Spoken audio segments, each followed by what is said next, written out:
What's up, everybody? It's your boys back at it again, man. It's the Cam and T podcast, man. Listen, man, if you like this type of content, if you're on YouTube watching, go ahead and like this, and also as well subscribe. Also as well, if you listen, through the audio way, because some people listen to it through the audio way. We got it on Spotify, iTunes. I mean, everywhere, Apple Podcasts, everywhere, man. We everywhere with it.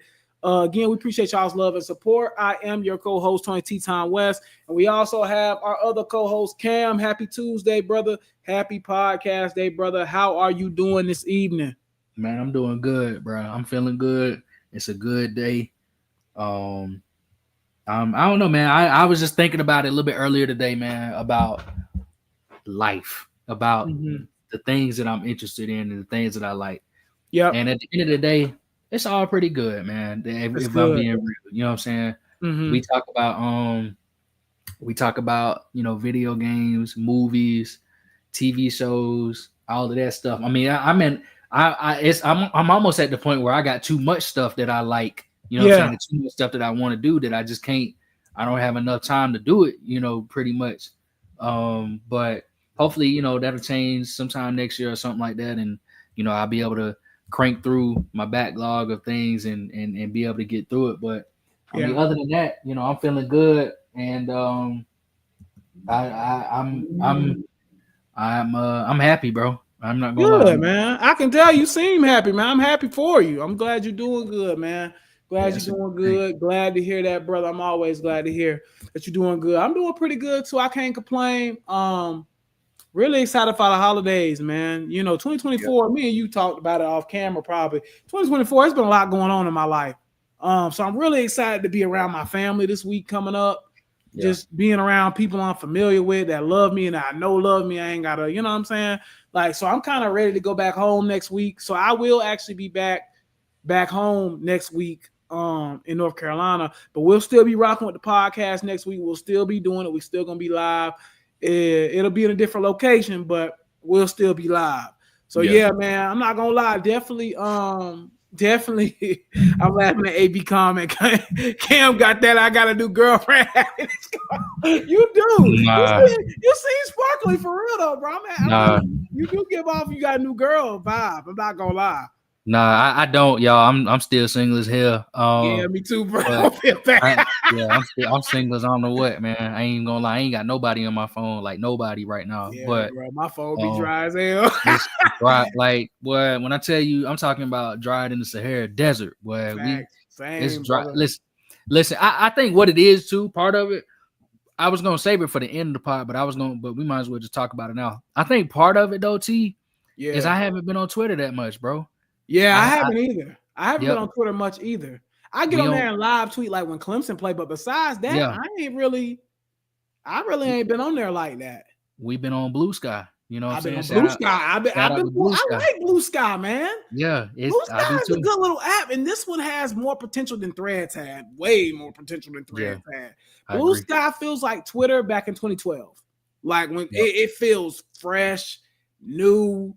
Everybody's cool. Nobody's debating who's splitting bills 50-50. Like, it's just a vibe. Like, everybody's just over there having a good time.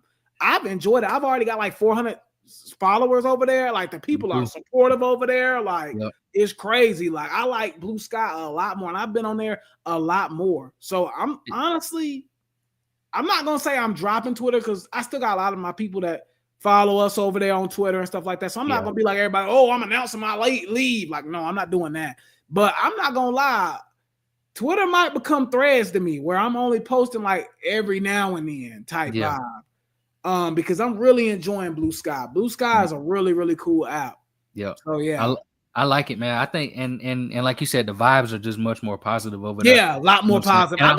I've been preaching that for months, Cam. You remember I said that on Twitter, like, bro, this thing is too negative, bro. Like, it's negative all the time. It's negative all the time. It's some type of politics stuff going on there all the time. Like, bro, just it's social media. We supposed to come on here and have fun, bro. It's not supposed to be squabbles on the TL every day. Like, like, you know what I'm saying? Like, and I think part of it too, bro, is like, since the app is so negative, I think it leads us to be more negative. You know what I'm saying? It leads us to we have a new a mindset when we get on the app. It's like, oh, what do I need to get on here and complain about today? Complain You know about what I'm now. saying? Exactly. Like, what do I need to, you know what I'm saying? Like, who do I need to argue with? Who do I need to do this with? Yep. It's never, nobody ever shows love. Nobody ever says, man, I got it. You rarely see nowadays on Twitter people talking about, I got a new job. I got this, I got that. You know what I'm saying? And even when they do, somebody try to nitpick that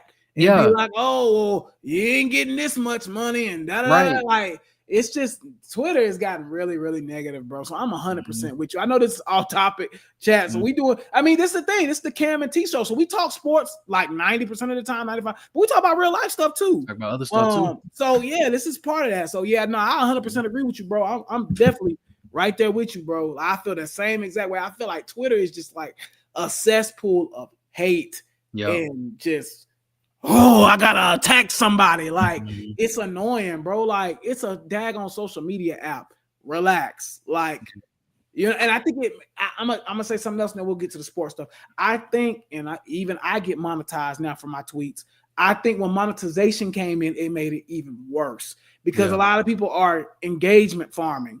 You know what I'm saying? They're tweeting stuff that they know gonna get engagement so they can get they check. Like, a lot of people are saying Tony taking his victory lap for the Daniel Jones thing. Y'all, I ain't gonna lie, that Daniel Jones thing paid my light bill, bro.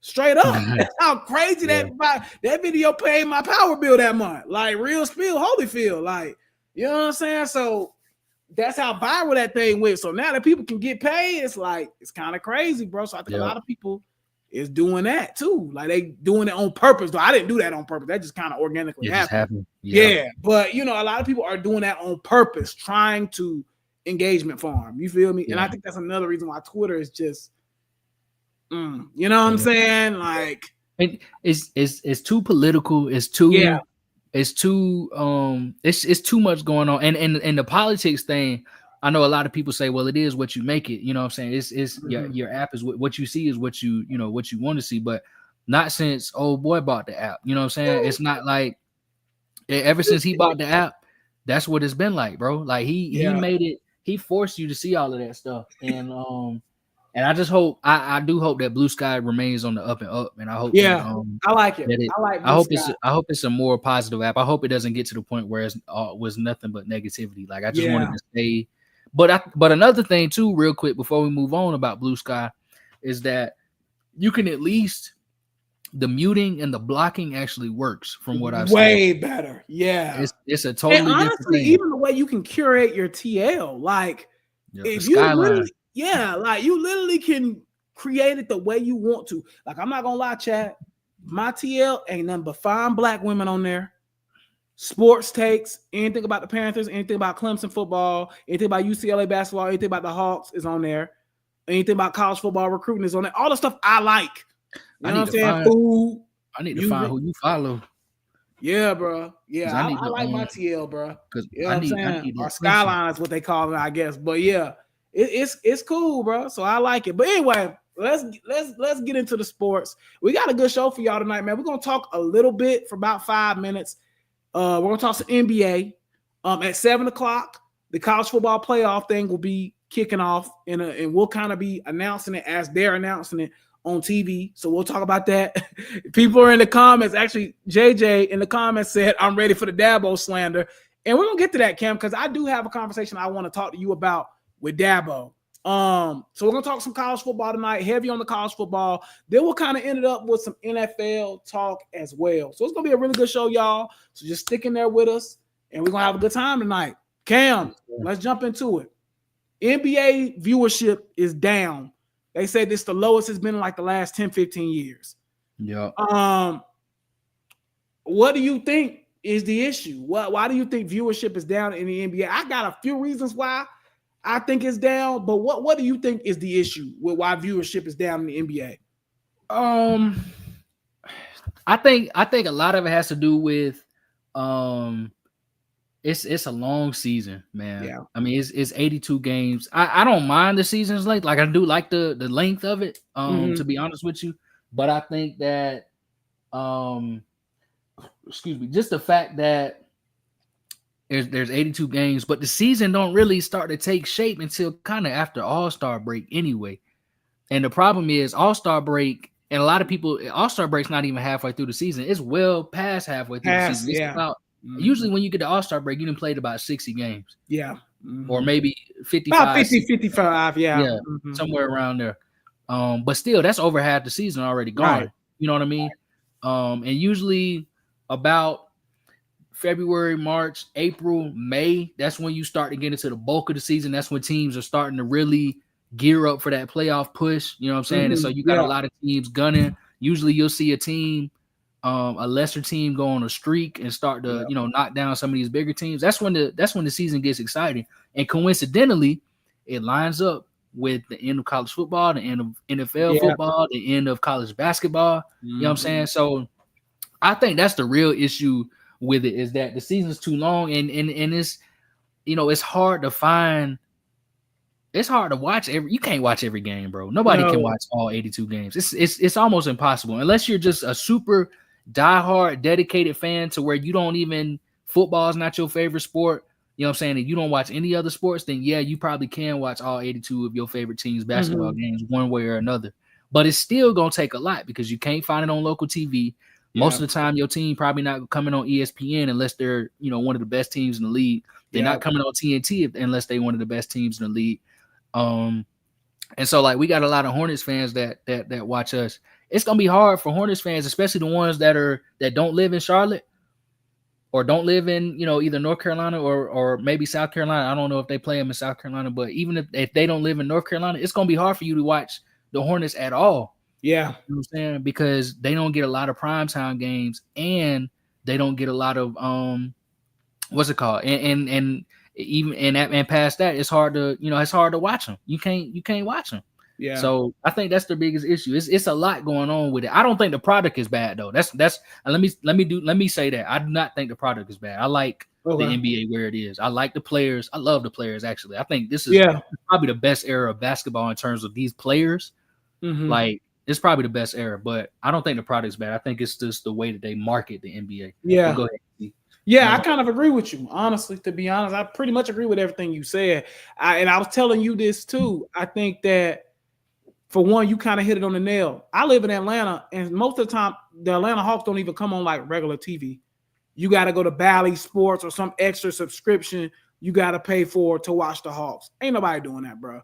Like, let's be honest. Already in a league where it's 82 games, I'm going to eventually catch them. And then don't let your team be trash on top of that or not good. That's already another problem, So, again, I think that's part of the problem is the streaming networks and how that's working. And then I think the emergence of college football. I think college football has gotten more popular now. So now instead of watching, I don't know, the Hawks versus the Bulls on a Saturday night, when you got Alabama versus LSU, a lot of people going to turn into that. Instead of watching Hawks versus Bulls in a early November game, like ain't nobody checking on that. Like, you know what I'm saying? So I think that's also the problem too, is that I think NFL obviously continues to grow. It's the king of all kings when it comes to sports. And I think college football is slowly becoming like second tier, all like right up there with the NBA as far as popularity, to be honest with you. So I think that in the viewership shows that it's getting just as popular as the NBA and stuff like that. So well, CT, another thing too, college football might have already passed the NBA. I don't know what the numbers. I don't know what the numbers look like, but I think it might have already passed. Because one thing that you did say about the Hornets, like you don't have to sign up for not the Hornets, the Hawks. You don't have to sign up for no streaming service or nothing like that to watch your game for college football. Your team more than likely gonna be on TV at some place. If you're a fan of a D1 college football program, an FBS college football program, your team most likely on TV. You're on TV, yeah. You most likely on TV, especially if it's a local game like Clemson. We ain't ever starving for nothing because we always on ESPN. ESPN, ACC Network. You on something? Yeah, you on something. I think we've been on the CW before, like even CW, right? Yeah. Right. So I think like you said, it's just it's hard to watch it when your favorite team ain't on TV. Yeah, right. So yeah, I agree 100%. So I think, in my personal opinion, I feel like that's why viewership is down, because I feel like, in my personal opinion, it's harder to get You know what I'm saying? Those games where you can just turn on your TV channel for, oh, here go the Hornets in Charlotte, or oh, here go the Hawks. Oh, I live in LA. Here go the Lakers. Well, they probably always gonna be on national television for the most part, but you get the point, though. Like it's just a lot harder to do that. So I think that's definitely the problem, in my personal opinion. So I think if they fix that, I think, like you said, I think the game is in a good place overall. A lot of good stars in the NBA. But I think, again, man, I'm kind of with you. I think that it just needs to be marketed a little better and give the actual audience more of an opportunity of being able to see the product, instead of, oh, you got to go through Bally's and you got to go through this and you got to buy Amazon Prime and all this crazy stuff. Just make it a little bit more, accessible for your customers, essentially. So, because that's pretty much what fans are. So I think that's part of the problem too. Before we move on to college football too, I want to say something real quick, and this is kind of pertaining to college. Not college basketball. This is pertaining to the Hawks. Have you seen what that boy Dyson Daniels been doing? Yeah, he going crazy with the steals or something like that, bro. We should honestly, bro. It's giving most improved, bro. I'm not gonna lie. Like, he looks tremendous this year. I think he's averaging. I want to say he's averaging like 15, 16 points so far. I could be wrong, but Dyson Daniels is going crazy this year. Like, he been going insane, bro, for the Hawks. That's one of the bright spots of what we got going on with the Hawks. I'm not gonna lie, Cam. I'm about to look it up because I got you. He averaged. So last year he averaged 5, 3, and 2. Okay. This year he averaging 15, 4, and 3. Yeah, that's what I'm saying. He averaging. We should have won. We should have got last year. We should have got Jalen Johnson for most improved, and it's looking like this year so far. You might. Daniels is definitely, that trade is looking really, really good. I'm not gonna lie, surprisingly, because DeJounte hasn't played down there in New Orleans because he's gotten hurt. And then, again, man, I'm not gonna lie. I don't know. I'm pretty impressed with what I'm seeing from him so far. The Hawks are not really that good, but I did want to talk about most improved player, actually, because we gotta have a real conversation about that award. Yeah, I'm not a fan. We talked about this last year. Yeah, we did. They haven't gotten it right. I think ever since they gave it to Ja instead of Desmond Bane, they kind of ruined the award. Yeah, I agree. And I think Ja even knew it when he won. He was like, man, I'm not the most improved player. The most improved player is literally on my team right here. It's Desmond Bane. Mm-hmm. I think and that's no disrespect to anybody that's won it. You were more than deserving because you were a great player. But the difference is, in my opinion, to win most improved players, I think that's out of every award, that's the most statistically based award. Yeah. Okay. And as you know, in the NBA, the main thing that people look at is points. So if you only go up 2-3 points a game, like I see a lot of people telling me Cade Cunningham should be in the mix. Don't get me wrong, great player. I'm a huge fan of his, but his numbers ain't jumped much. The only thing that's jumped, his rebounding has gotten a lot better from last year. And he was the number 1 pick overall too. He's the number 1 pick. So what? So why he really shouldn't even be eligible if we be honest. Right. But he hasn't been an all-star. In my opinion, I think if you haven't been an all-star, you absolutely eligible. Some people were saying LaMelo Ball should win it, but he's been an all-star before, so I say no. Right. Yeah. I like your man, Dyson Daniels. I like what he's doing. I like Christian Brown from the Nuggets. I think he's been going crazy. He deserves to be in the mix. And it was another guy, I can't even think who it was. He just slipped Cam Thomas. I think Cam Thomas needs to be in the mix.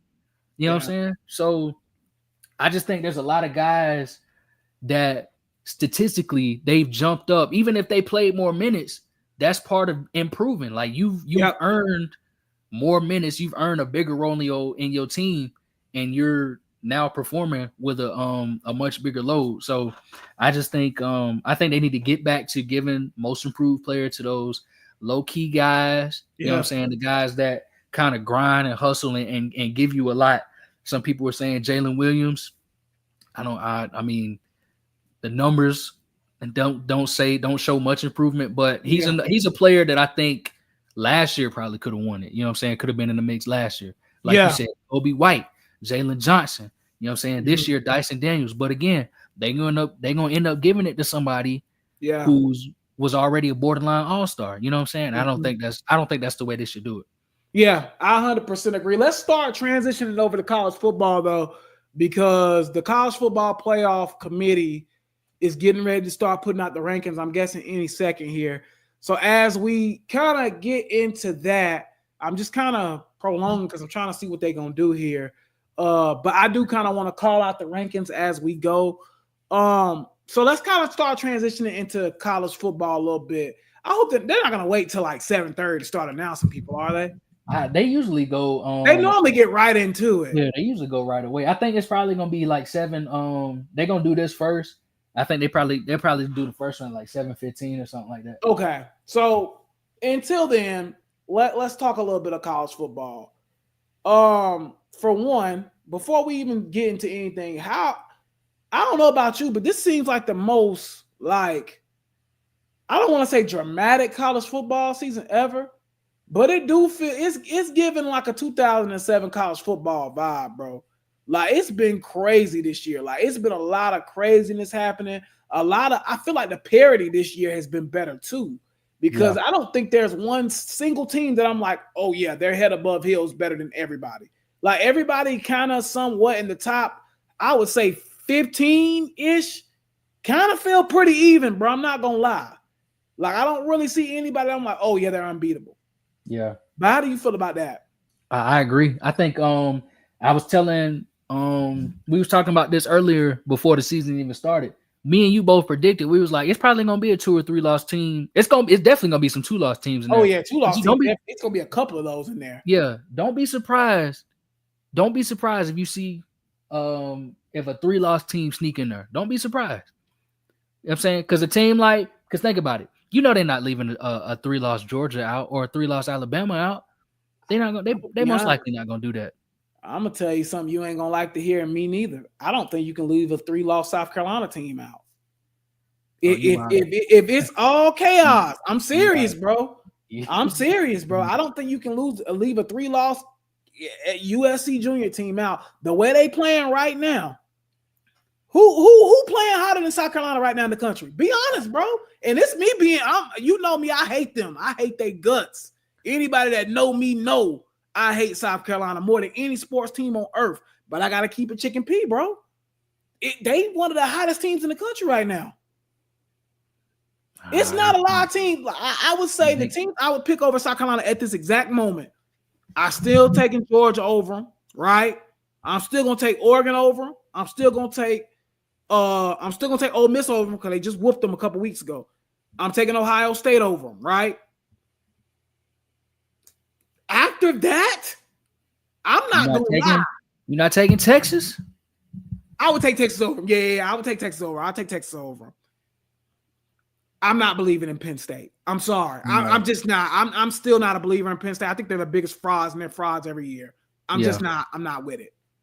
After that, bro, I'm telling you, after them 6 or 7 teams I just named, I think South Carolina can hang with every single team else. I'm being so serious. I'm looking the way they playing right now. They can play. They can hang with, and this is coming from a proud South Carolina Gamecock hater. They can hang with any team in the country that I didn't just name. Straight up. Ohio State, Texas, Oregon, who else did I say? Georgia, Ole Miss. Okay, here you go, T. Oh, they get into it. And I think that's it, bro. All right. So here they go right here. Go ahead. I'll let you read off the top 4. Illinois is at 25. They're going from the bottom. Okay, got you. Illinois is at 25. UNLV then snuck in there at 24. Okay, well deserved. Let's see who they got. Nah, bro, ain't no way. Missouri still in the mix? How is they still in the mix? Ain't no way, bro. Get out of here. It's Missouri at 23, y'all. Missouri at 23 is SEC bias to its top tier, bro. Iowa State at 22. I'm surprised they was unranked after. Well, I guess they lost 2 in a row, huh? They lost 2, yeah. And then at 21, I ain't gonna lie. Let me see who that is. Shout out to AJ, Arizona State at 21. Okay, yeah, shout out to them. They've been really. They still They have a chance at the college football playoffs this year. they Technically, do. They do. they've been All they really got to do good. is just they actually got to win. If they just win out, they actually in technically. They in, yeah, that's what I'm saying. So they got an opportunity there. Yeah, they got BYU on Saturday. That's gonna be a huge game. That's gonna be actually. a huge game. That's it. Huge That's game. you can make an argument. That running back they got, I can't think of his name. He got Scatter, yeah. He cold, bro. That dude cold, man. And shout out to the coach, Kenny Dillingham. He's pretty young, bro. Like, he's a young cat. I think he might be like 37, 38, maybe tops. He's not no old guy. Tulane at 20. Okay, we got Tulane at 20. So South Carolina and Clemson both are in the top 20. They probably back to back, bro. I wouldn't be surprised if they leapfrogged us this time too. Yeah, low key. They be the ranked opponent this weekend. Army at 19. Okay. That's crazy. Army could technically make it if Boise State lost. If Boise lost, yeah. South Carolina's at 18. They jumped up 3 spots. South Carolina is up to 18 now. I'm pretty sure. I'm actually surprised they're not above Clemson. I'm not going. We probably next. Yeah, we next. Clemson next. Clemson at 17. Okay, so Clemson at 17. That's gonna be a top 20 matchup next week. So that's gonna be crazy. Who South Carolina got this week? They got Wofford, I think. So a walk in the park, and we got Citadel, which is another walk in the park. So again, they should walk into that game ranked prime 16. Prime in them at 16. Colorado at 16. And they said, and it's crazy. They got a college football playoff chances too. Yeah. They keep winning, they'll get in there if they keep winning. They got to beat Kansas and who is playing better. Kansas is playing a lot better now. And Oklahoma State. Texas A&M is 15. So they didn't move, T. A&M they played a softie this week. Oh, that's right. Yeah, they was. But how can you put A&M? I get above South Carolina. That's and South Carolina right before with them. Ooh, BYU dropped 8 spots. Crazy. Good God. 15. Yeah, they dropped crazy. But that's why I say that don't make sense to me why A&M still in the mix. Well, they only have one SEC loss. That's why they're still in the mix. But getting blown out by South Carolina and you got to rank above them is crazy, though. You got blew out, though. I don't really understand that. But see, South Carolina, I think one thing about it, though, T, is we got to remember their early season is what's holding them back because they shouldn't have been that close to ODU. They beat ODU by like a field goal or something. Yeah. SMU at 13. Man, I'm surprised they still not the So where's Miami then? I'm guessing. So they got SMU at 13. That's gonna be a heck of a championship game too. Yeah. SMU can score with the best of them, man. So can Miami. So it's gonna be interesting to see that if that ends up being the ACC championship game, which I think it will be. But yeah, it's gonna be interesting. We need Miami to drop one. That's it. Boise State at 12. I'll get into Clemson once this get done. I don't know, man. We'll jump into it in a minute. I don't even want to share my thoughts. Yeah, I'll wait till I get to Clemson part of this podcast. So we got Boise State at 12. So they would be the highest group of 5 team, right? Mm-hmm. Okay. So but see, another thing too to keep in mind, Tennessee is at 11. But another thing to keep in mind, gang, is that technically it's probably not going to happen. But they didn't say that just one group of 5 team could make it. So let's say there's a shakeup, a mix. You could still see an Army get in there too. Okay. They'd just be one of them would just be an at-large team. So Georgia's at 10. Georgia's at 10. And technically, actually, Boise State, I think they host right now they're top 4 seed technically. Yeah, they would technically be 4. Yeah. Ole Miss is at 9. Okay. Makes sense. They beat Georgia. So that would make sense. Hold on. Tennessee was at 11? Yeah. They got 3 losses, right? Or 2? They got 2. They got 2. I'm messing. I thought they had 3. Miami went up 1 spot for winning or for a bye week after a loss. Are we sure, bro? To an unranked Georgia Tech team too. Alabama, boy. So Tennessee's not technically dead yet. Then are they? No. That's what I'm saying. Like they still technically can get in the playoffs. Yeah, they got 2 losses. I mean, who you gonna leave out? Well, no. I seen something the other day. Notre Dame is there. I seen something the other day though, T. And correct me if I'm wrong. Yeah. So you got Oregon, and they're gonna show the bracket here soon. Tennessee might actually be out. Let's see when they show the bracket. Let's see the bracket first, and then we'll jump into the rest of the college football stuff. So Indiana is at 5. I don't think the top 5 will change, and it'll probably be the same. Yeah, 5 as last week, I'm guessing, because all of them won. So I seen a bracket the other day that talked about the AP Top 25, and Tennessee was actually out of it. Okay. Excuse me. And the reason it was because, I think it was because Boise State took one of those top spots, and then your Big 12 champion wasn't in there yet. So that's why. So your Big 12, because there's not a Big 12 team ranked in the top 12, but one of them has to make it. So that's why Tennessee. Right now, the top ranked top 12 team would be BYU, correct? So it would be, they're going to show the bracket, but it would be Oregon, it would be Texas, it would be, it would actually be, it would be Miami, and then it would be Boise State at 4. Boise State, okay. And then you got your at-large bids, and then actually your 5th seed would be one of the Big 12 champions. So as I think today it would be BYU, and then so Ohio State and Oregon number 1 and 2. Yeah, so same list as last week. Penn State's at 4, Texas is at 3, Ohio State's at 2. Dang, Oregon already played 11 games. Yeah, this college football flies, man. I hate it. It flies so quick. It's the quickest season, but the funnest one.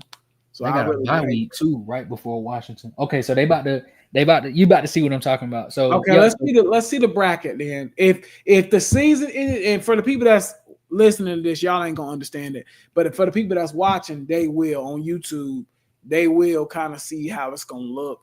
I'm trying to see how they got it lined up. So actually, I lied. But BYU would be 12th and not 5th. So Tennessee, you see it on where it says first team out. Yep. So Tennessee would be the first team out, and SMU would be the second team out. Got you. Yeah. And I guess BYU wouldn't be 5th because they're a low ranked seed. So they're a low ranked seed, right. Boise is ahead of them, right? Yeah. They just get that automatic 12th seed. That's crazy though. So Boise State, just because and that's the thing about these conferences, because they're super conferences, you got a shot at somebody that's ranked low like Boise State actually getting a bye because of the conferences. Yeah.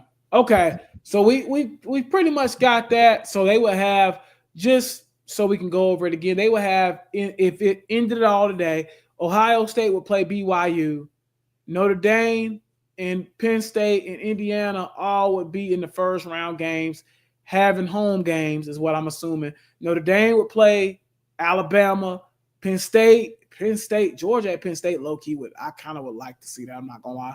Georgia at Penn State would be a game, and then Indiana would host Ole Miss. That would be a game. So that's a pretty good lineup. I like that. That looks pretty cool. Now, in the top 4 seeds, obviously, which would in this case would be Oregon, Miami, Texas, Boise, would get buys. So that's what it is. Now, Cam, let's go ahead, since we done kind of seen this through, let's go ahead and get into college football talk a little more. I want to talk to you about, go ahead. Real quick, I want to talk about, too, the seating arrangement. This is my personal opinion. I don't like how they do it. Yeah, it's it's confusing. Like, I'd rather you just rank them, like, at this point, even though they're not the 4th best team in America, but if they're the highest ranked, put them at 4. Put them at 4. Yeah. Like put Boise State at 4. Like, it's not, or at least do it for like when the final rankings come out. So like how they have it every week, they have a college football playoff rankings, because this isn't the official bracket. This is an unofficial projection is what it is. Yeah. But every week, do a college football playoff ranking. And then, but right before the playoffs start, don't do a ranking, do a bracket. You see what I'm saying? Yeah. Mm-hmm. And so now in your bracket, the bracket is pretty much your ranking for that week. So now for your bracket, so now you have Oregon at 1, Texas at 2, Miami at 3, Boise State at 4. That would be your ranking because that's what it looks like on the bracket. Right. And I get it. I would just lead the rankings after that. Once we get to that point, I would just lead the rankings all the way off up until the end of the season, after the national championship game, then do a final college football playoff ranking and go from there. You feel me? Yeah. No, I agree. I agree. Let's go ahead and get kind of deeper into the college football. One other thing too, I think Colorado's a little underranked.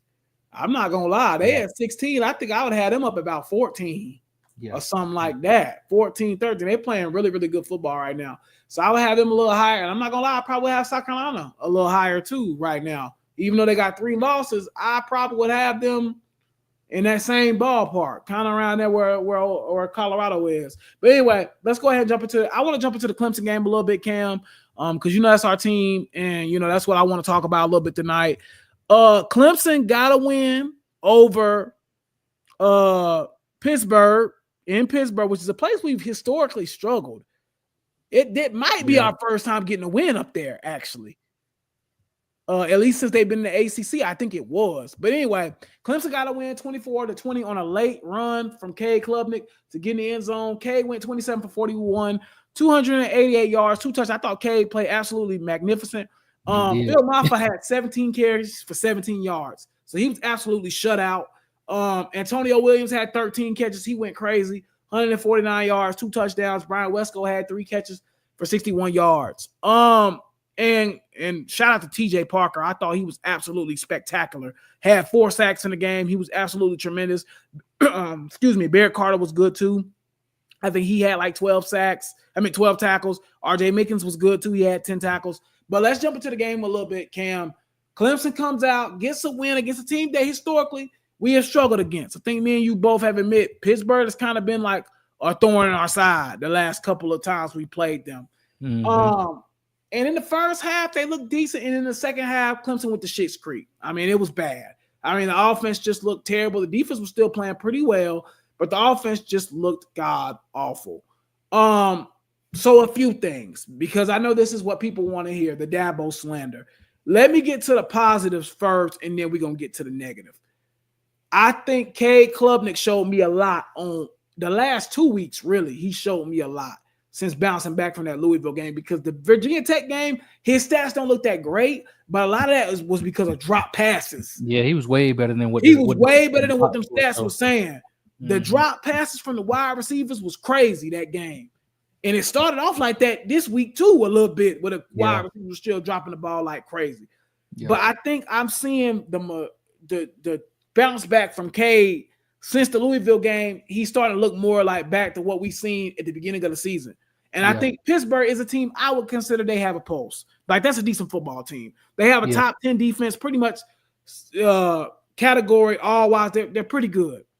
So I thought Cade was pretty good overall. I thought the defense actually stepped up a lot in this game as well, because the offense kept putting them out there every 5 minutes. But now let's get to the real show. Let's talk about it. I want to get your opinion on this tape. What do you feel like is holding Clemson back from being national championship level good? The floor is yours. What do you think? I'm going to let you go first. What do you think is holding Clemson back from being national championship level good? Because I don't think they're that. I think Clemson's a good, like, regular college football team. Like, I think they're a, 9-3 type team, 8-4. Just a good football team, good college football team, but not on that national championship level. I want your take. What do you think is holding Clemson back from being national championship level good? This season, defense. Okay. 100%. This season, I think it's defense. I think it's well, I take it a step further. I think it's coaching. Yeah. Because the players are great, bro. I mean, we got 1, 2, I'm gonna say 4, 5. We might have 6 or 7. Damn, there might have 10 defense NFL players on the defense right now, bro. Okay. We have a lot. We got Peter Woods, we got TJ Parker. Yeah. I think the two defensive tackles, I think I'm not saying they'll be top picks, but they'll be in the NFL. K-Part will. He's gonna be good. Yeah, K-Part, Page, Trey Williams. I think all those guys can make the NFL. Yeah. Not that they're gonna be stars or nothing, but they Right, can at least get there, be a body. Obviously, Barrett Carter's gonna go. Avion Terrell is gonna go. Absolutely. RJ Mickens is probably gonna go. Absolutely. And then my guy Khalil Barnes is probably gonna go. Mhm. Wade Woodard is probably gonna go. Yeah. So I done named. I mean, it's pretty much the whole defense right now. Yeah, the whole defense essentially. Yeah, pretty much. So all of these guys are gonna be in the NFL one day. Mm-hmm. The issue is, it's the coaching. Okay. You know what I'm saying? And I think the placement of the defense. You know what I mean? I think we talk about this every week. Peter Woods don't really need to be on the edge. They finally moved him back to defensive tackle this week, and things look better. I saw him. But it's that's the type of things that like we've been talking about all season long. Yeah. You know what I mean? And it's always something new. And I've already said, I said this a while ago. I didn't think Wes Goodman was it at Clemson, to be honest with you. I'm kind of out on him. I think it seemed like last year was almost a fluke at this point for him because he stinks this year for some reason. I don't know what's going on. Mm-hmm. And it could be it's crazy how the issues somehow then transition from the offense to the defense. Mm-hmm. You know what I'm saying? Because last year we was like, man, that defense is incredible, but that offense sneaks. Yeah. You know what I'm saying? This year we're like, man, we might be able to put up points on a lot of teams, on most teams. Yeah. But the defense can't hold most teams. And that's the issue. We have trouble with mobile quarterbacks. We have trouble with run defense is terrible. Yeah, we have trouble. Yeah, the run defense, bro. We have trouble with any running back at this point. I mean, it's getting if you even have dynamic, bro, we got a real issue, bro. We have a real issue. And I think a lot of that, let me tell you a little story about mold. Okay. Yeah. So mold, when you have something in your kitchen, when you have something in your refrigerator, right? Let's say you got a pack of strawberries, okay? Yeah. And you have a piece. I said this before with this analogy with the Panthers. I have to say it with Clemson. I can't believe it, but you got one bad strawberry in that pack, moldy. It's ugly, and it's real bad. What do you do with the pack of strawberries? Gotta throw the whole batch away. And I think that's what's happening and the reason why is because mold spreads. Even if you can't see it, it's spread. Yeah. All right. Especially the strawberries that have already been touched. And I think that's the biggest issue. Dabo Swinney might be the mold. I'm going to let you take it from there. That's what I was wanting you to get at right there. Listen, man, I feel like anytime you are about to say anything negative about Dabo Swinney, you always got to Clemson fans, you always got to say, look, Dabo, we appreciate you. You've been amazing. I still think you're a good coach, even to this day. I really do. I still think he's a good coach. Again, I've been saying this for the last 4. It's 2024. I've been saying this since 2020, really since Trevor Lawrence left. So I guess 3, technically. I've been saying this for the last 3 years, bro. Dabo's stubbornness is killing Clemson's program. Rather people like it or not. And people hear that and think, oh, he's just talking about the transfer portal. No, that ain't all I'm talking about. I'm talking about the way he recruits. I've said this several times before. Dabo recruits in 2024 like it's 2016. You can no longer do that, my guy. You have got to get with the times. You want to know how many signees Clemson has right now at this moment? They have, I believe, 14 people signed. When most recruiting classes are 20, 23, 25. Clemson has 14 and don't really look to be adding any this season coming in. They're probably done because of the way Dabo Swinney recruits. I've said this a million times.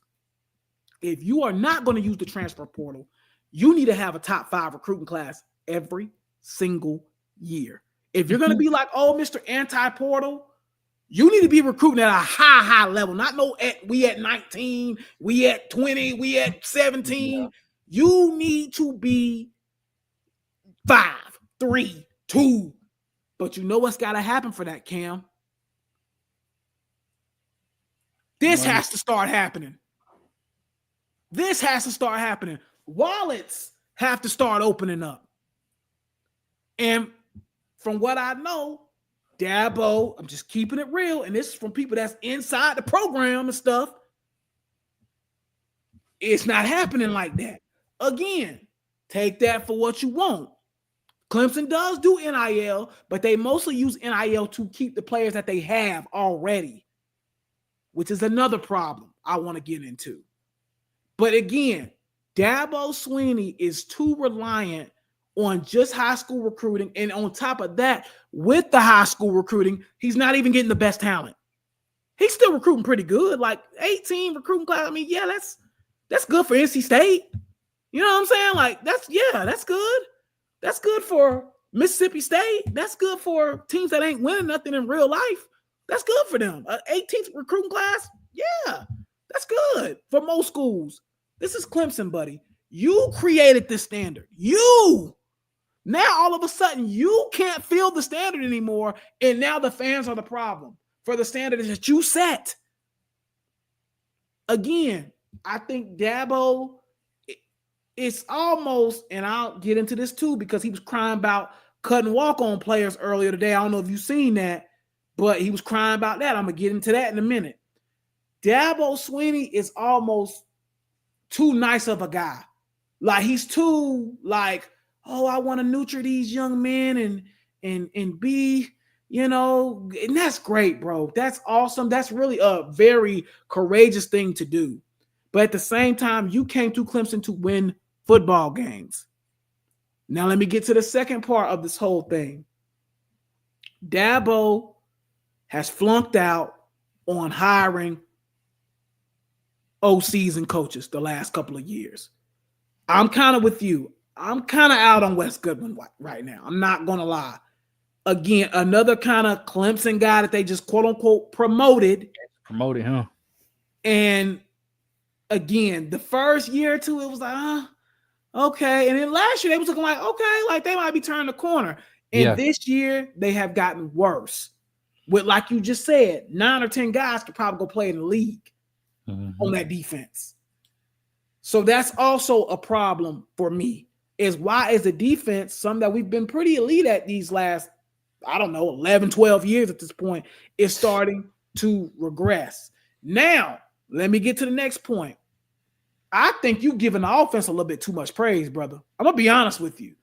I think that Clemson has depended on those freshman wide receivers way too much. I like Westco. I like Moore. Y'all know that. I've been screaming about them since they got on campus that I think they're going to be special. And I still do. I think they both have showed this year that they are special players. But we got to realize they are freshmen. Yeah. They are freshmen.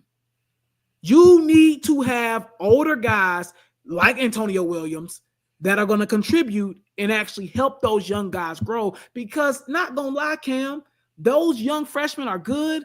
Not going to lie, though, Cam, they probably shouldn't be starting that much, though.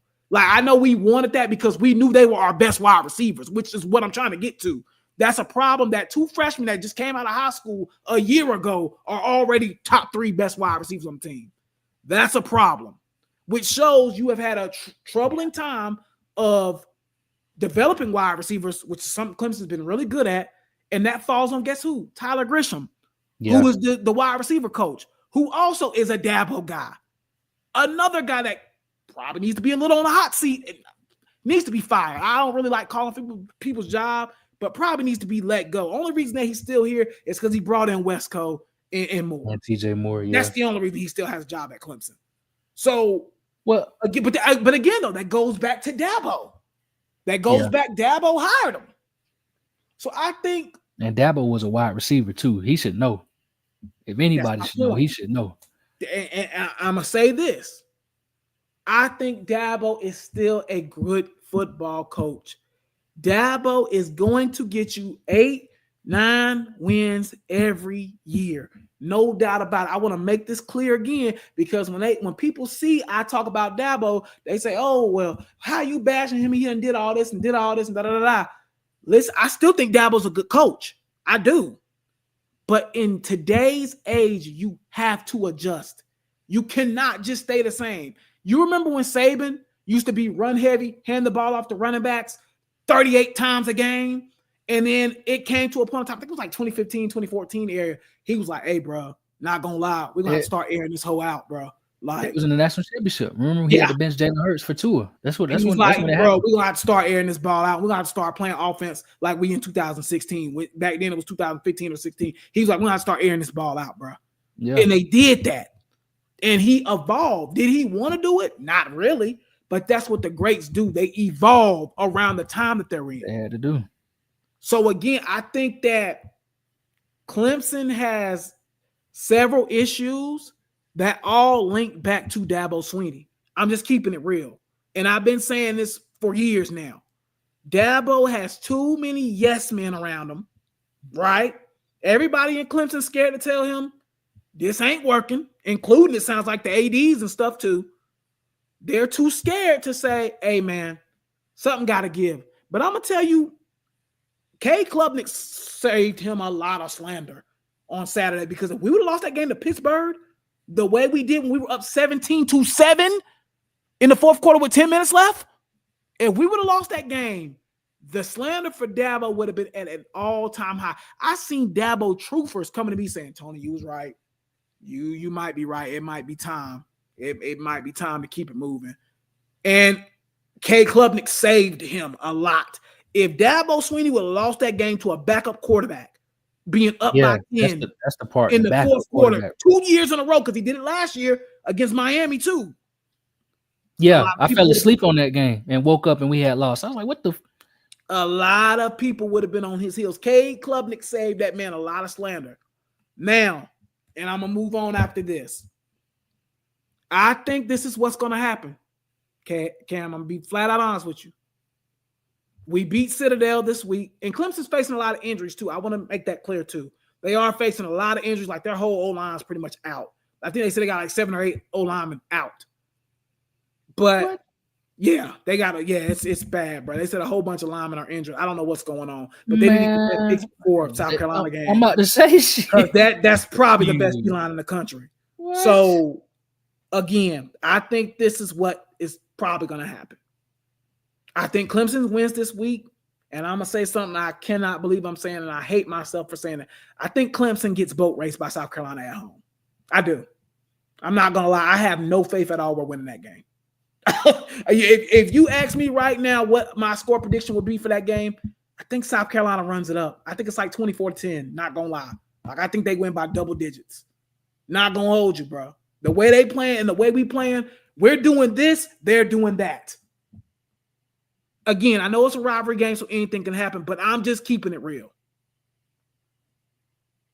I think what would happen at that point, if we get boat raced by, let's just say 14 points or more at home, the AD at Clemson would have to go to Dabo at the end of the season and say, Dabo, are you going to change?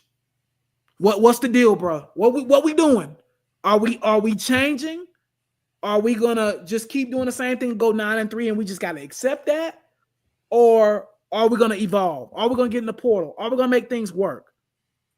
Well, you know what, bro?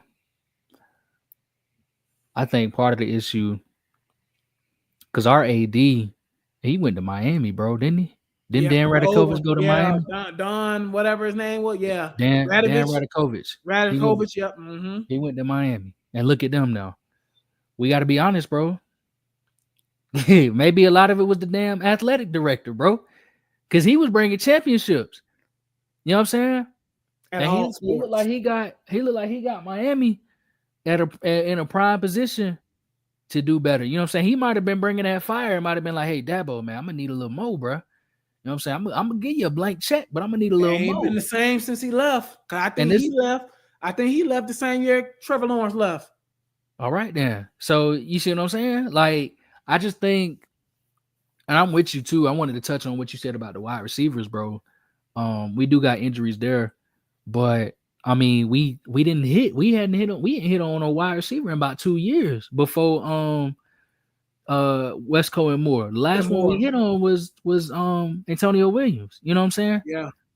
And I mean, Tyler Brown, I told you Tyler Brown was good, but his coach had to beg Dabo to bring him to Clemson, remember? Right, yeah. He had to call Clemson and say, hey, I kind of want to come to y'all. So it's like, And and he again, been hurt. that goes back to what I've been saying about Dabo in the recruiting. The way he recruits is absolutely insane. It's not good anymore. It's not good anymore. It's not conducive to winning a national championship. Dabo doesn't even really offer guys until they're seniors in high school or like the end of their junior year. Who the hell is doing that anymore, Cam? It's kids getting scholarship freshman year. Yeah. Sophomore year. And you're just now coming in at the end of their junior year saying, oh, yeah, I want to offer you. Dude, they've already committed to another school by then. Already done took tours, already been looking at other schools. They done already dreamt in their mind, oh man, it would be nice to put on that horseshoe on my helmet, or to have or not the horseshoe, but whatever, the doggone clover leaves on the back of my helmet. Man, it'd be nice to have a random number on the side of my helmet, bro. And with the tradition, you know what I'm saying? That's what they thinking about. They already dreaming that. Yeah. You know what I'm saying? They on their personal road to glory, if you will. Right. And then now here come Clemson, you know, at the point when they 17, 18 years old, and they already been looking at Ohio State and Alabama and Georgia 2 years since they was 14. Right. Here come Clemson at 17 and 18. Hey, you can come to Clemson and you might be able to play by the time you're a junior, and we might give you a little money. Right. You know what I'm saying? Right. We might be in contention for an ACC championship versus Georgia. Man, we about to bring the Brinks truck for you. And you go win a national championship. You can drive whenever you want. You can do whatever you want to do. And you about to be in the mix for a national championship. And we're going to send you to the NFL. Yep. And you're going to the league. You're going to get some good tape in. Whereas Clemson, the only thing we can say, you probably going to go to the NFL. You probably will. That's the only thing we can tell you. Because we can't tell you you're going to win an ACC championship no more. We can't tell you you're going to be in a national championship. We can't tell you we're going to pay you. We can't tell you that if you go somewhere else, we can bring you back. You know, we can bring you in. You know what I'm saying? We can't tell you nothing. Clemson, to me, and you can tell me if you agree or not, Clemson should be a team that's in the ACC championship almost every year. Every year, bro. Man, yeah. I mean, every year they should be. They should be in the ACC championship every single year. And I'll go a step further. Them not being a top 12 team should low-key be a disappointment. I'm not going to lie. Them not being a top 12 team should be a disappointment. Even if you don't make the playoffs, if you're not even, like, let's say you the first team out, I would kind of accept that. But I'm not going to lie. I think you should be in the ACC championship every year, bro, at Clemson. Every year, bro. And it don't look like it's going to happen this year. Maybe that changes, but it does not look like it's going to happen this year, which now that would be 3 of the last 4 years you ain't even been to the championship game. Yeah. So again, it just because Florida State won last year, we won the year before, and then the year Pitt before that was Pitt. And who won the year before? Oh yeah, and then that would be this year. Yeah, exactly. Right. Dang, that's kind of crazy. There you go. So that's what I'm saying. Crazy. Clemson and Dabo are regressing essentially, and you know it kind of falls back on Dabo, and I just wonder. Does he pull a Jay Wright and say, I'm done, man. I don't like the way this game is going. I don't like all this NIL stuff. I don't like all this transfer portal stuff. I'm out. I wonder, does he just do that? I think, and I would understand if he did that, because it's like, okay, like at least he's admitting, like, I'm not built for this. You know what I'm saying? I can respect that. That's what Saban did. That's what Saban said. Saban said it was getting too much for him. Yeah. I think part of it too, Dabo has to make a decision for real. Like, is he gonna? And here's the thing. This is what I ask him to do. Mm-hmm. Like what you were saying earlier, change your recruiting habits. Yeah, you know, you can. We'll touch on the portal and the NIL. We might touch on that a little bit later, but the recruiting, you gotta fix that. You can't be doing the Daniel High School stuff no more, bro. No. You know what I'm saying? No. Go back to when you was getting Sammy Watkins, but you got to come at these boys harder, because that's the thing, bro.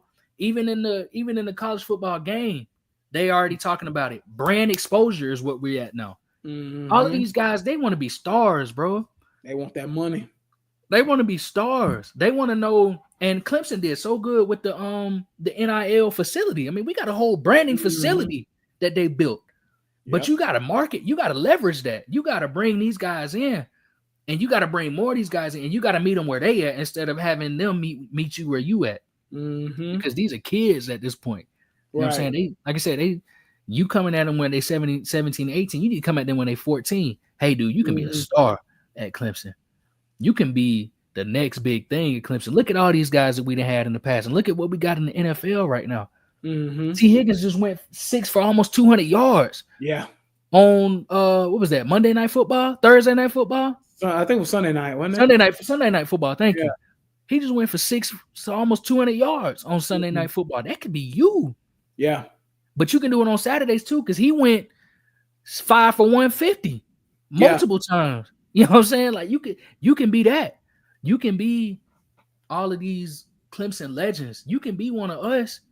But but you gotta tell them at 14, because these guys got big time aspirations. Absolutely. When they're younger. You can't do it when they're 17 to 18 no more. Let me ask you a question, because this person asked a really good question.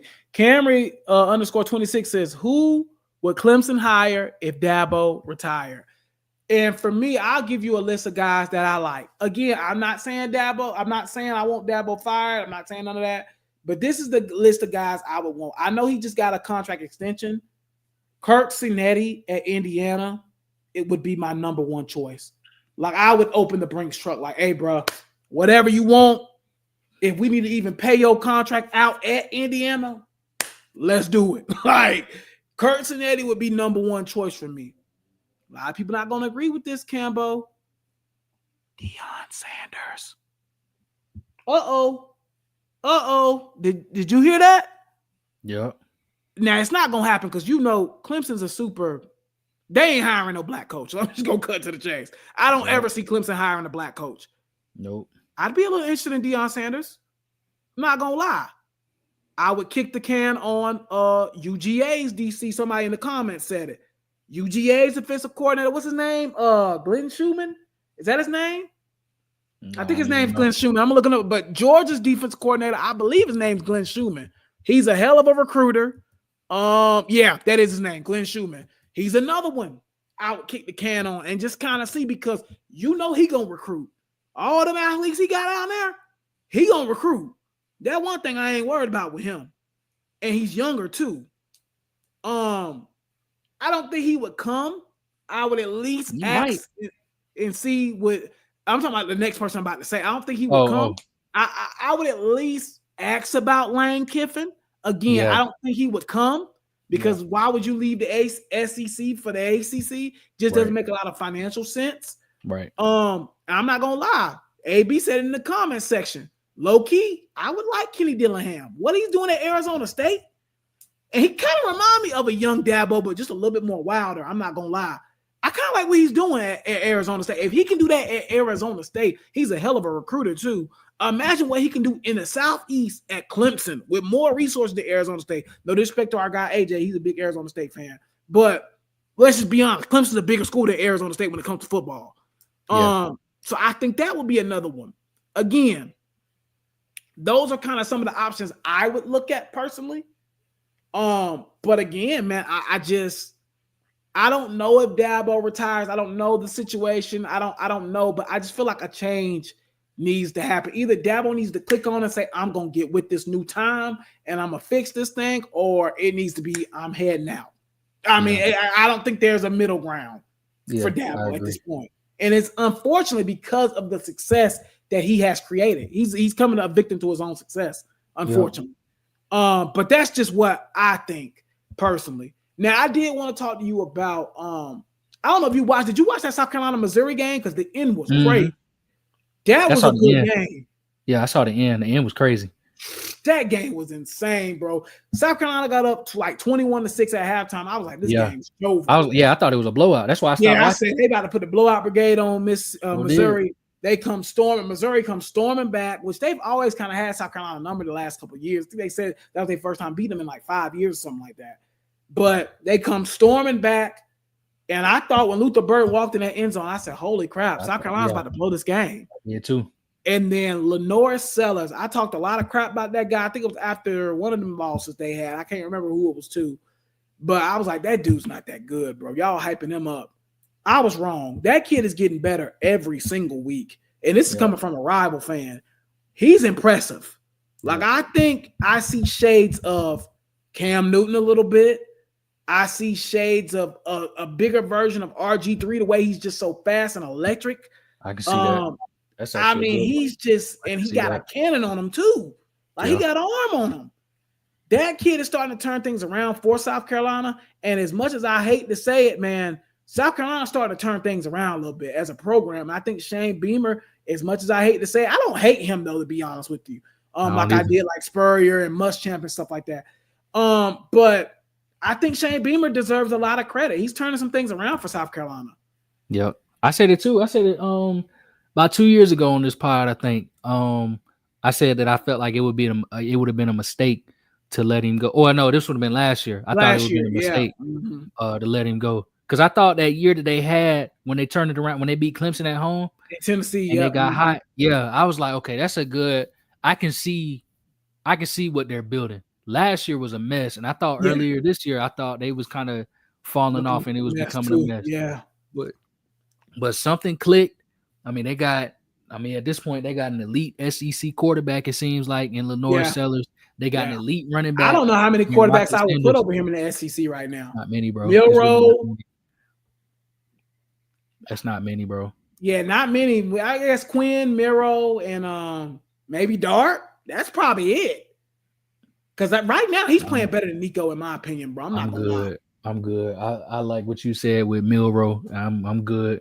You would put him at 2. I'm good. He definitely over Gus. Gus sucks. Gus who?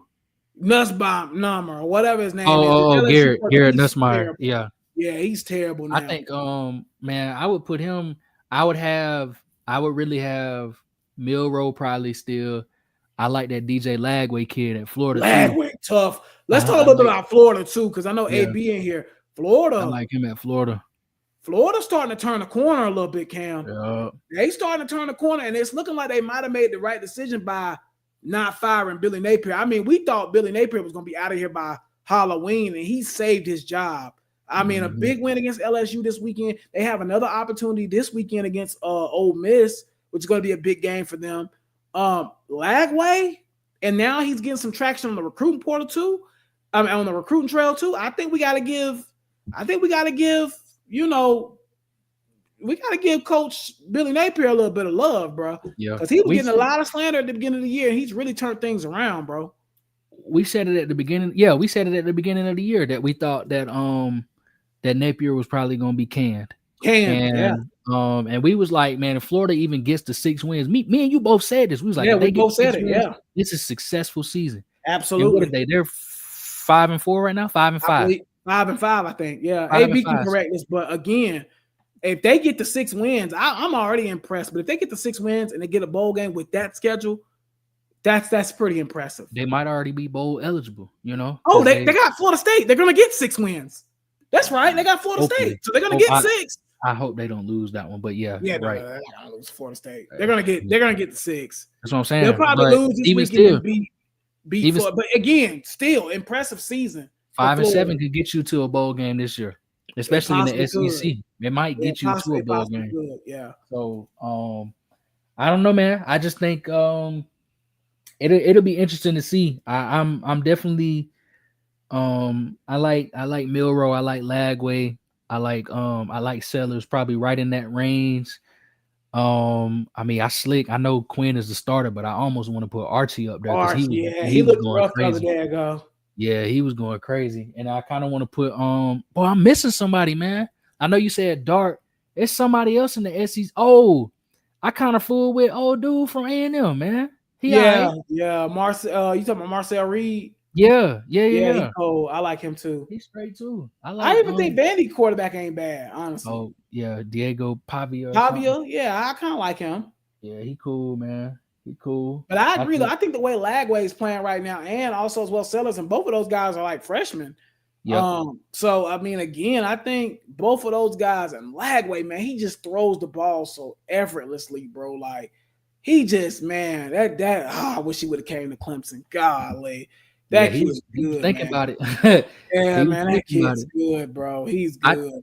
And see that's the thing, bro. T, like now we at the point where we got one more year of Cade. What we gonna do after that, bro? It's gonna be CV. I get, and I don't. Again, I don't know. I don't know what the deal is with CV. I don't know, but I would guess it's gonna be him next. I don't know if he hits the portal. I don't know if you know what I'm saying. But after I that, don't know. CV just gonna have 1 year. Well, no, he's technically considered a He freshman redshirted. red shirt right now. Oh, that's right. He So did. he'll have 2 years Two. technically. But I'm not gonna lie, man. Again, he probably won't. And I know CB, he's a friend of the podcast. I don't think he would transfer, but I wouldn't blame him if he wanted a chance to play somewhere like next year. And then if that happens, you're screwed. Oh, you really could. You really could. Yeah, you're screwed if he leaves. Because they big on CV. They big on CV. And the thing about Vizina is like he hasn't seen a lot of playing time. I mean, he got it. Won't see it until he starts, essentially. Right. Yeah, exactly. So that's and that's and his first start would technically be at LSU, Death Valley in 2 years. At night, probably, more than likely. That would be his first start, because that's gonna be the first game of the year that season. So I mean, who we got first game next season? Is LSU, it Georgia again? LSU at Clemson. Oh, it's a home, LSU at Clemson. Then the next year we go there. Dang. But I think Cade will be back next year. I don't think he's done enough to go NFL wise.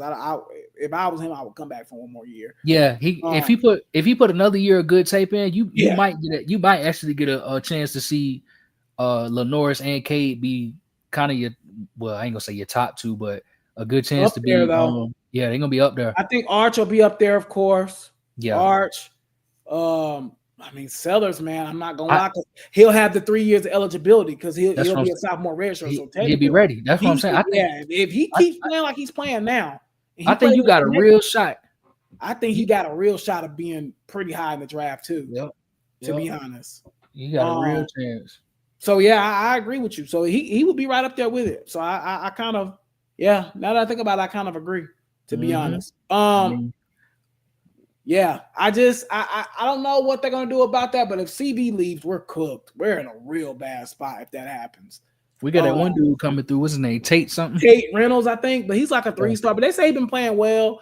But again, I need to see it before I start. Like, right? Really, I need to see something. Yeah, I need to see it. I know we spent a lot of time on college football tonight. Pretty much the majority of the pod.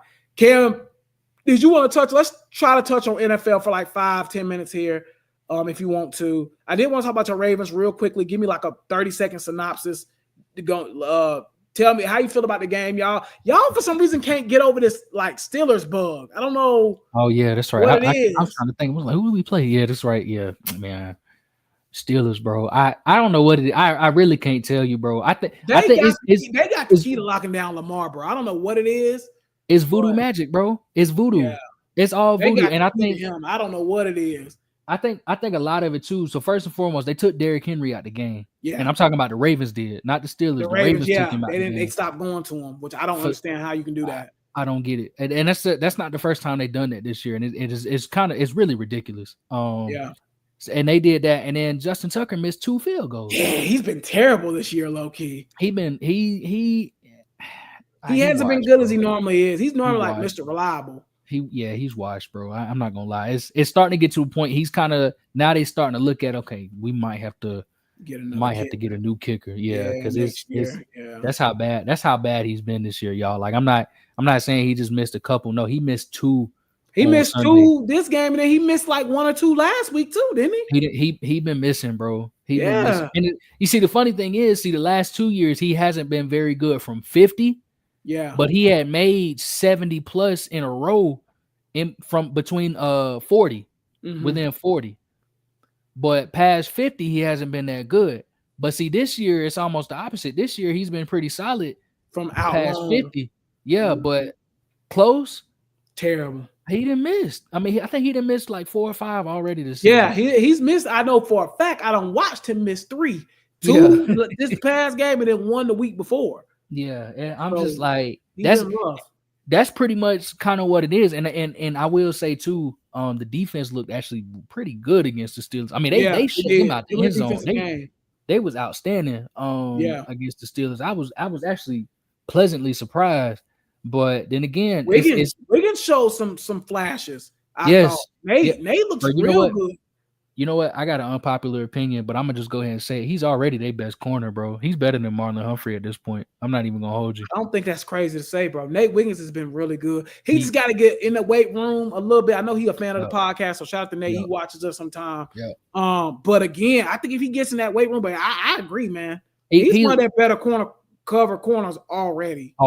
He's a little grabby. That's the only thing. Yeah, he's just a little grabby. Yeah. But when he clear that up, he'll be straight, bro. I mean, he'll be top 5 easily once he clears that up. I think he needs to gain about 10, 15 pounds and of muscle and stop being as aggressive up front. But I agree, man. I think I seen some flashes of him. I don't know who he was guarding. Was it Pickens? He was guarding somebody, and I was like, oh, okay.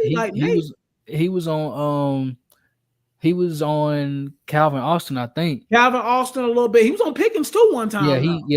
One thing I will say about the Ravens that I wish they did more. I thought it was downright stupid to have Brandon Stevens on George Pickens all game. That didn't make no sense to me. Yeah, I mean, they could have put.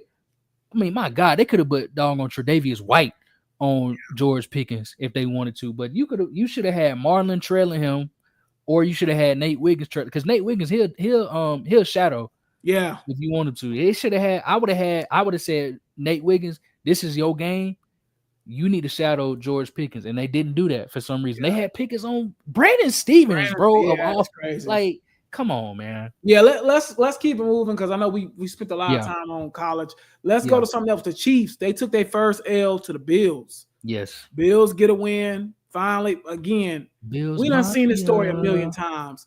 They get a win in the season with the Chiefs, and then when the postseason comes, it's Jover. So I'm not really like, everybody's like, oh, yay, the Bills beat the Chiefs. Like, I don't really care.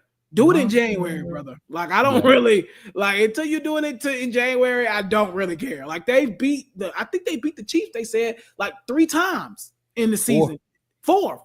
That's what I thought. They beat the team. They beat the Chiefs 4 times in the regular season, and then when it comes to January, it's Jover time. I'm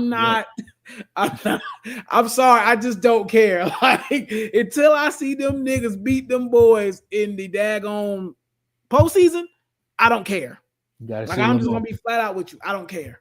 I think that was a good win for them. I think I was very impressed with Josh Allen in the clutch. Yeah, that run that he had. Oh my God, that run was insane.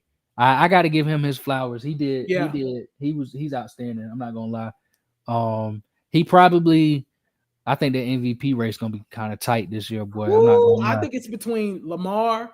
Saquon has been absolutely spectacular. Yeah. We gotta talk about that in a few seconds. How the Giants are freaking idiots.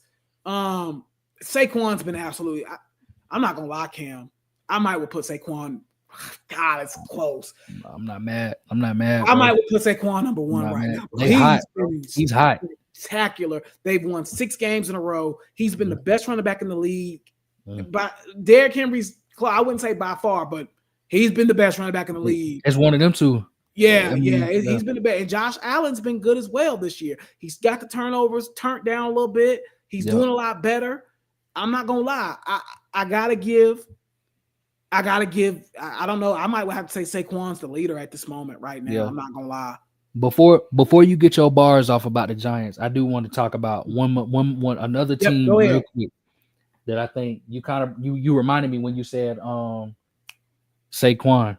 Yep. We not putting enough. I've been trying to put this heat on the Bengals all season long. They shouldn't have let Joe Mixon go, bro.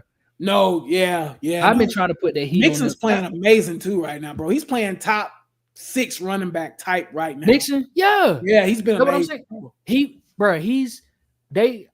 They're not getting enough slander for that, and I'm gonna be completely honest with you. It's directly correlated because Joe Mixon added so much value to the game. Chase Brown has been a very good running back for the Bengals. I mean, he does eat up a lot of yards. He does do really good.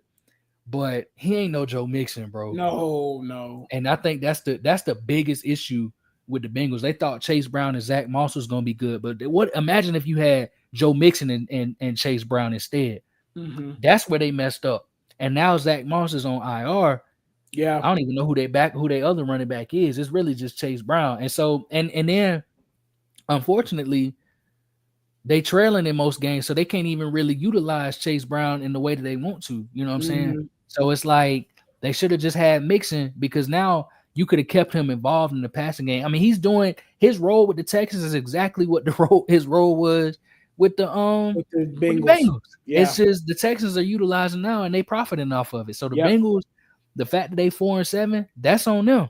The same way that I'm gonna let you go, the same way that the Giants are messing up the way they messing up. But go ahead, please. Before I get on to go ahead. No, what was you about to say? No, go ahead. No, because I was gonna say. Let me say this. Yeah. Before I get on to that too, I better not hear nobody blaming Joe Burrow. Like that is not the reason this team is losing. Yeah. Like that, Joe Burrow has been absolutely spectacular this season. So I shouldn't hear nobody saying like, "Oh, Joe Burrow's the reason they're losing." He's him and Jamar Chase and even T. Higgins too, and even Chase. Really, the offense period. Really, honestly, it's not the reason. But go ahead, Andre Yosevas, the wide receiver crazy, 3. Bro. They got a nice what's his name, Eric Alt or something like that. Eric Alt, tight end or something like that. Man, they good, bro. I feel like Joe Burrow is having the same year that Freakman Watson was having the 2020 year when he was going crazy, but the team sucked. That's pretty much what's happening with Burrow. You're right. Like Burrow having a tremendous season. So I don't want people saying, "Oh, Burrow the reason they're losing." No, he's not. Yeah, he's been Jamar Chase, Burrow, even T. Higgins have been absolutely spectacular. But go ahead, you was about to lead me into the Giants thing. I was gonna lead you in. So y'all got to give for the rest of the pod. I'm not gonna speak because I want T. This our last topic, right? Yep, last topic. We're gonna. This our last topic, y'all. I know we running long, but I'm not gonna speak. Now, this has been a fun podcast tonight. I'm not gonna lie. I'm actually enjoying it. It's been a great one. It's been a great one. But I gotta listen. I'm gonna lead you in. I'm gonna say this. All right. Yeah. Chat. Everybody watching right now. Daniel Jones, the New York Giants made a decision yesterday that Daniel Jones was gonna be benched. Wait. Actually, not just benched, y'all. Street clothes. QB3. All right. Emergency use only.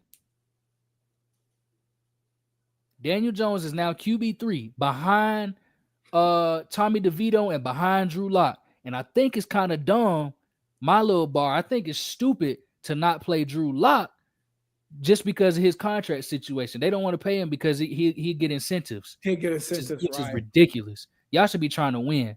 I think that's a fireable offense if I'm being completely honest with you. But I think Daboll's gone, bro. I'm not gonna lie. He got to be because that right there is. They're gonna let him finish out the season, but I think he's cooked. Yeah, but go ahead though. That right there is downright stupid. But to everybody out there that was saying, my boy over here was hating or my boy was wrong or whatever, y'all was coming out the woodworks or what and trying to defend that white boy, that white privilege. The floor is yours, T. I'll speak to him, address him. Hey man, listen, bro. Listen again. I mean, I knew I was gonna get the last laugh, so I wasn't even really tripping. Like when everybody was cracking their jokes and how can you talk? I knew I was gonna get the last laugh. I knew I was gonna get this moment right here. I knew I was. When I tweeted that out in August and everybody was going crazy on me, that was 3 months ago. I knew I was gonna get this moment. I knew I was. I already know they're gonna come back crying in 3 months saying, "Dang, he was right." And 3 months later, guess what? I was right. Again, bro. Again, I was right. And I already knew that because, like I said, again, when you step on a field with certain athletes, you know they're just different makers. And I'm not going to lie, honestly, to be real with you, and we'll get into that, because that's the thing that nobody's talking about, Cam, the white privilege part of it. Let's just cut to the chase. There is no way a quarterback can be as bad as Daniel Jones has been for the last 6 years in 70 games and still have a job, bro. It's no way. There's no way, bro. I want to read off a couple of stats to you, Cam, if you don't mind. Go ahead. All of them. In his whole career, again, I'm reading off his whole career. This is all the way back to 2019. He has only thrown 70 touchdowns, 47 interceptions, 47. And that's for a guy that doesn't even throw the ball that much. Yeah. And his completion percentage is 64. Okay, let me go to my next step. Out of those 70 games, right, he has went 24, 45, and 1. Cam, he couldn't even crack a 30% winning percentage, bro. Hold on. Back that up, Yeah. please. Yep. How many games did you say he played? He started in 70 games. How many touchdowns he got? 70. You heard it correctly. So a touchdown, one touchdown. Hold on. No. I'm getting my moment off. Hold on. And he's played in 70 games and essentially has had one touchdown per game. One touch. That's Chad. I'm not gonna lie. That's almost like essentially in NBA terms, you're averaging like 3 points a game. Like you hit a 3 every game. Like 1-3. 1. Essentially, it's kind of like the same thing. I probably say more like 9 points a game. 9. I'm gonna say like 7. But anyway, let me get back to it. Yeah. Let me get back to it. Sheesh. This dude is only in the position, and again, I'm not coming off as no hater. I'm pretty sure Daniel Jones is a good human being. I'm pretty sure he's a good man. Probably a great guy. I don't know him. I don't know him from a cat and a mouse. I just know he's from Charlotte. But I don't know him personally. I don't know nobody that knows him personally. I don't know him like that. So I'm not coming at him as a person. What I was saying and what I've been saying is this dude is not NFL good, bro. He's not NFL starting quarterback. Took 6 overall in the 2019 draft. Good. I played against him. You would think I would know, Cam. I actually suited up against the guy. Right. So when I'm telling you, I played against some of the best talent in the state of North Carolina. Jair Alexander, awesome. Absolutely spectacular. Carlos Watkins, I don't know if he's still in the league. I think last time I checked, he was with Dallas or Houston. I don't know. He played at Clemson, though. Yeah. He was spectacular. With Dallas. He might still be with Dallas. I'm not sure. Mm-hmm. Again, I seen DJ Humphries play. I didn't play against him, but I seen him. He was absolutely spectacular. And I think he was in the league. I think he was with the Cardinals, but they might have got released. I'm not sure. But again, these were guys I knew when I played against them or seen them, they were going to the NFL.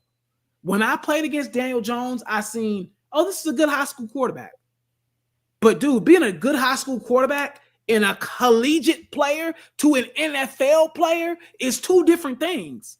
I never understood why he was getting all the hype he was getting. Because originally, when we was in high school, he was committed to Princeton. He had Ivy League schools. Wasn't no schools looking at him like that. So he's just smart. He's a genius. Clearly, he's probably a smart kid. Right. Yeah. Exactly. He's probably a smart kid. So that's what I'm saying. I'm not crapping on him personally. I'm just telling you the boy can't play football like that. I done played against him. Not on the NFL level. Let me say that.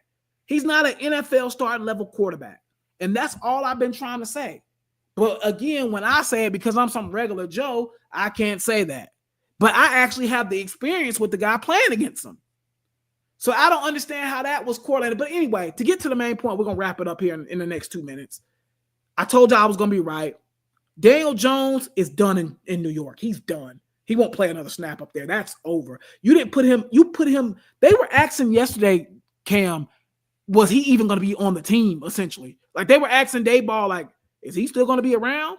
And he was like, yeah, he's going to be around, but, like, he's not going to be really playing, essentially. And I think his time, at least as a starter in the NFL, is over. And it shouldn't have lasted this long. It really shouldn't have. And again, when you read off those stats, if Lamar Jackson had those exact stats, Cam, how long do you think he would last in the league? I want to hear your take. Man, they tried to tell Lamar to switch positions coming into the league. If Lamar Jackson had Daniel Jones stats what do you think they would be saying about him? No, I'm gonna take it a step further. He wouldn't even had a chance to get Daniel Jones stats. Bingo. He would have already been out of there, bro. They would have got him up out of there. The first year they would have seen that, they'd been like, oh yeah, he gotta go. We ain't doing this. Bro, think about it. They was talking about let me put it in perspective for y'all, bro, when it comes to these black quarterbacks. Okay. They was saying Jalen Hurts should stay on the bench for Gardner Minshew that year when Jalen Hurts was the leading MVP candidate. Remember that now? Yep. That was the year they went to the Super Bowl, right? That was the year they went to the Super Bowl. Yeah. The year they went to the Super Bowl, he went crazy in the Super Bowl. They was saying they should have had Gardner Minshew starting. And I'm talking, this was like week 17 they had said that. Yeah. Because he got hurt the last He got hurt. Yeah. Mm-hmm. I remember. And they said they should keep Gardner Minshew in. Be for real, bro. They were saying, God, it's a bunch. Shit. Bryce Young on the bench right now. Anthony Richardson Bryce Young back, but both of them back. But they got put on the bench. Yeah. And neither one of them, I'd be frank with you, I don't think they was. Daniel Jones has been pretty bad in his career. Bro, they've been just as bad as him. Bro, the dude ain't threw a touchdown. I think the other week ago was the first time he threw a touchdown in MetLife Stadium in like a year or like 2 years or something like that. I think it was 2022. He hadn't threw a freaking touchdown pass in his own home stadium in 2 years, and I'm the hater for calling him trash? It's so funny watching Giants fans come back to me now like, oh, my bad, you're right. I'm sorry. Like, I already knew that. Like, I don't understand why there was that many people defending him. And I'm glad this conversation will be over because guess what? I won the war. You won, bro. I told y'all what it was. And now, and I'm going to say this and we're going to end it out. The Giants GM is absolutely god-awful terrible. He should not see another day in GMing. And I'm going to be honest, Brian Daboll, for co-signing on this, I think you're going to get canned. I think it's going to cost you your job. And I think what's going to happen is they're going to fire the GM, they're going to fire Daboll and say, bring in Cam Ward or Shedeur Sanders and bring in the new GM and bring in the new coach. And that's it. You know that's what's going to happen. You know who the GM is, don't you? Who? It ain't Gettleman, is it? Yeah, he's still there. No, he's gone, isn't he? He's still there. I'm pretty sure he's still there. No, he gone because he had cancer, right? I thought he left after the cancer thing. What cancer? You know, Dave Gettleman had got sick. I seen somebody say Gettleman earlier today. I might be wrong. Hold on, bro. You might be right. I might be got sick and left. I thought they had said. I thought it was still Gettleman. Yeah. He left. He left in 2021. Okay, so he's not a part of this fiasco. No. Yeah, I know I wasn't tripping. I'm like, hold on. He ain't been gone that long. Yes, he has. Who is the GM right now? I'm about to look it up right now. Who the GM is? Oh, you know what? I'm tripping. It's I forgot about that. Yeah, it is that one dude because I seen him on Hard Knocks. I'm tripping, bro. I forgot. About Joe Shane. Yeah, that's who it is. Yeah. I'm tripping. That's my bad. I'm about to say, yeah. Yeah, no, he definitely. Like I was saying, I knew I was gonna be right. I told y'all I was gonna be right, and we're gonna end the podcast on that note right there because I already told y'all what it was, and I think the Giants are cooked for the. I think they're cooked for a while, bro. Like because I just don't see the tunnel. Well, because they're still gonna even if they trade Daniel Jones or cut him, they're gonna be out of a lot of money, bro. But they're gonna be in a cap hell situation. You just gotta accept it though. Yeah. You just gotta accept because I think this is the thing though. We gotta be honest. Defense, Brown's gonna be probably going through the same thing with Deshaun too. I think their situation is worse. Yeah. I think their situation might be all worse. the money's guaranteed, so it's definitely worse. Yeah, because I think the defense is good it's good in both teams, but I think the defense is good for the Giants. I think they got something brewing with Malik Neighbors, obviously. Yeah, Neighbors is straight. Yeah, they got something. Low key now, Jerry Jeudy been kind of. Yeah. Ooh, boy, he ate on Sunday. And I'm gonna tell you who else, and we're gonna end it for real on this note. Boy, we gotta start taking Jackson Smith and Njigba. We better start taking that. Boy. We gotta start taking that boy serious. Have you seen his last 2 or 3 games? Yeah. With Geno Smith. He's been good, man. I'm not gonna lie. I'm starting to see the light on him. I was getting a little worried because I'm like, man, JSN ain't really talking about nothing. But the last couple of weeks, I'm like, oh, okay. But see, this is different. even when they drafted him back then, I always thought it was kind of shady. See, the thing about the Seahawks, and we'll end it for real off of this. The thing about the Seahawks is they always draft positions that they already have. Yeah, exactly. That's why I was a little worried, because I was like, you drafted him to be a wide receiver 3. Yeah. And then they drafted my boy last year, running back Zach Charbonnet. I was like, you drafted him to be a running back too? Like, you sure about that? But it's clearly it works out for him. Yeah, it's panning out. Shout out to Gino. He's still playing really, really well. He's playing really good football. So again, I'm starting to see the turn on him too. All right, y'all. I know we went a little over tonight, but tonight was really fun. I really enjoyed this podcast, bro. It was a really good one. Yeah. Again, man, thank y'all for all y'all love and support. We appreciate y'all. We will be back next week, Tuesday. I'll be in North Carolina, I think, but we'll be back Tuesday next week, getting ready for rivalry week in college football. So next week gonna probably be a big week on college football. Obviously, Thanksgiving will be coming up, so we'll try to keep it pretty shorter than this for sure, probably. But again, man, thank y'all for all y'all love and support. I'm gonna try to get back to posting content too for Twitter and TikTok and Instagram for the pod. I took a little break from that for the last month or so, but I'm about to get back on it now. So again, appreciate y'all's love and support as well. Cam, did you want to say anything, bro? Nah, man. Thank y'all for showing up for us every week. We appreciate absolutely. it. This was a good one. Yeah. I'm excited for next week too. I think it's gonna be. I mean, I'm excited for the rest of the year, to be honest with you, because we got a lot to talk about. So, got a lot. So it's gonna be interesting, man. Y'all stay tuned. Yep, most definitely. All right, y'all. We're gonna holler at y'all on the next one. Y'all be easy. Have a good rest of your week. Be safe. We love you, and we'll see y'all on the next podcast.